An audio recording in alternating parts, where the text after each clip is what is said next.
गांव के किनारे एक पुराना पीपल का पेड़ था, जहां रमेश और सुरेश हर शाम बैठकर अपने सपनों की बातें किया करते थे। रमेश एक गरीब किसान का बेटा था, जबकि सुरेश का परिवार गांव के सबसे अमीर जमींदारों में से एक था।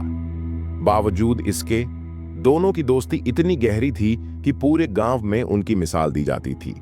एक दिन गांव में खबर फैली कि पास के जंगल में एक गुफा है, जिसमें छिपा हुआ खजाना है। लेकिन खजाने तक पहुंचने के लिए कई खतरनाक रास्तों से गुजरना पड़ता है। गांव के लोगों ने इसे महज एक अफवाह समझकर टाल दिया, लेकिन रमेश और सुरेश को यह सुनकर रोमांच का एहसास हुआ। रमेश ने कहा, अगर यह खजाना सच में है तो हमारी सारी परेशानियां खत्म हो जाएंगी। सुरेश ने हंसते हुए कहा, पर जंगल में जाना आसान नहीं होगा, हमें बहुत सावधानी रखनी होगी। अगली सुबह दोनों दोस्त अपनी तैयारी करके जंगल की ओर निकल पड़े। रास्ता घना और डरावना था। पक्षियों की अजीब आवाजें, झाड़ियों में छिपे जानवरों की हरकतें और हवा में एक अनजाना डर तैर रहा था। चलते चलते उन्हें एक बूढ़े साधु मिले। साधु ने चेतावनी दी, इस खजाने की रक्षा एक मायावी शक्ति कर रही है।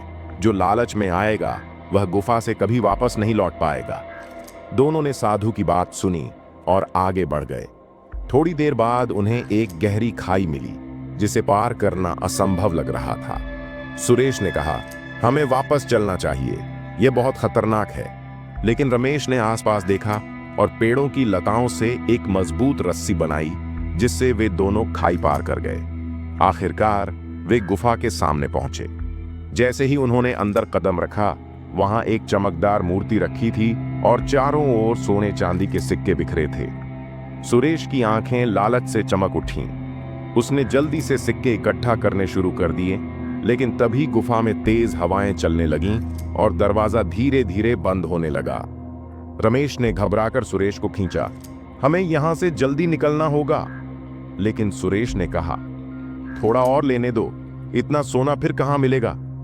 जैसे ही सुरेश ने और सिक्के उठाने की कोशिश की, जमीन कांपने लगी और गुफा के अंदर से एक डरावनी आवाज आई, जो लालची होगा वह यहीं कैद रहेगा। रमेश ने तेजी से सुरेश का हाथ पकड़ा और बाहर की ओर भागा।